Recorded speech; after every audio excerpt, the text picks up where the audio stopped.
Hello, ladies and gentlemen. JD Collectible here again with a brand new video. Today, we're going to be taking a look at the Triple H Series 13 WWE Legends Elite. First off the bat, this figure, I love the boxing. I like how you have the DX spray paint logo on over the WWE Elite logo at the top, as well as the Legends logo at the bottom. This entire series 13, I do believe, wait a minute, let's find out. No, it wasn't. So this entire series was not DX, but it was between, I believe, Series 12 and 13 or Series 11 to 13 that all of the Legends DX figures were released, and they were released in the attire, the garb of their infamous WCW Invasion angle of 1998. If you remember that, it was the night where WWE and WCW were in the same. I think they were in Virginia. They both had shows in Virginia, Nitro and I believe, of course, Raw. And I believe Nitro was from the Scope in Norfolk, Virginia. And before the show, DX essentially,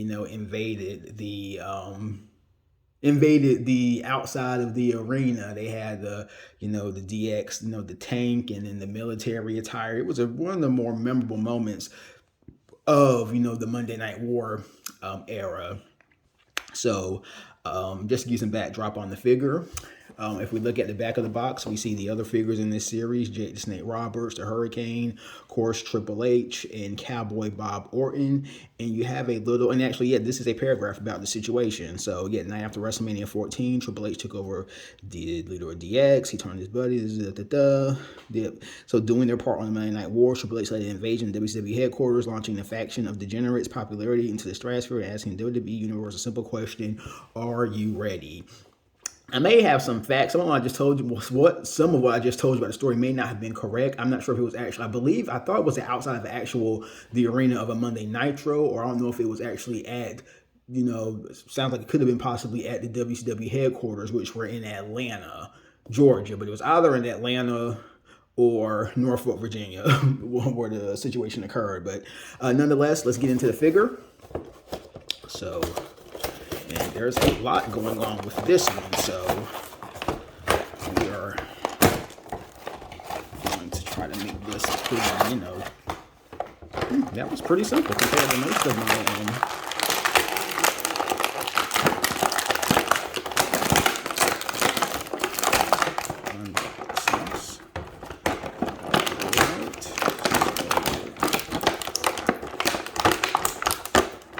Oh man, there's a little. Let's see if I can.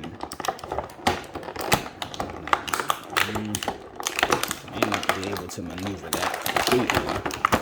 There's a little piece of.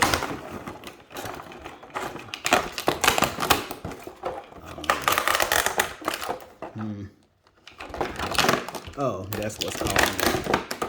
Okay, I believe the most of it. Yeah, there was a little piece of plastic behind the what you call this, the bullhorn, attached to the bullhorn. So I'm gonna move this out the way. So, and we're gonna bring this a little closer since it's just, now we're just solely focusing on the start of the show here. So maybe let's bring it a little, maybe not that far out. My apologies, I'm trying to, no, we'll keep it kind of as it is. So yeah. So, yes, the DX Army Triple H. We have a cloth DX shirt, which is really cool because I didn't think I have any. I think all the Triple H figures I have, even his DX ones, are, I do not have one that has that classic DX shirt. So that's a nice touch. You see he has the bullhorn, which he used in that segment, when he was basically grandstanding, calling out WCW. We're going to pry this take that from the hand and try to kind of get him a little more in alignment. And of course we had the extendable, not extendable, but the replacement interchangeable hands in the box. And yep, this is vintage 98 Triple H, with the long hair. Still at this point, Triple H was on the way up. He wasn't the game. He wasn't a consistent main eventer, but DX was one of the highest acts in the company that year, and you could tell that Triple H that year, Triple H and The Rock were really the two guys making their way up the ladder in that main event scene in WWE, along with Steve Austin, Undertaker, Mick Foley. So really good figure like that. We have the cap, the whatever you call this officially, but the military hat with the X symbol on it.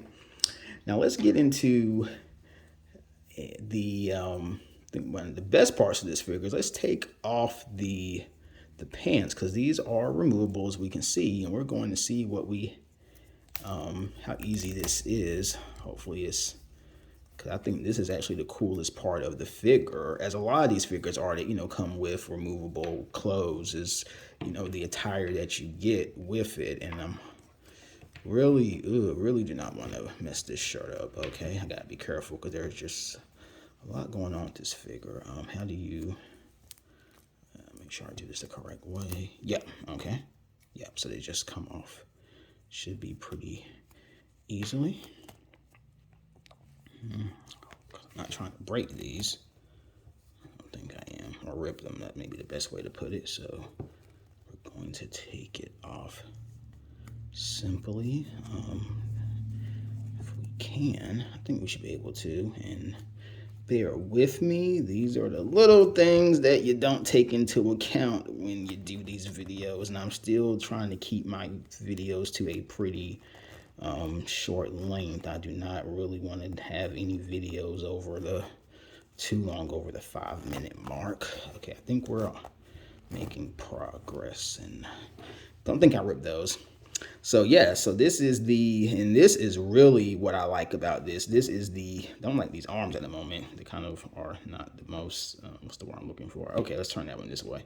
So yeah, so this is yes, this is vintage 98 Triple H attire. During this era, Triple H was wearing, long trunks. He had, foregone the aristocratic, Hunter Hearst Helmsley, gimmick that he had pretty much from his debut up until, early 98 or late 97.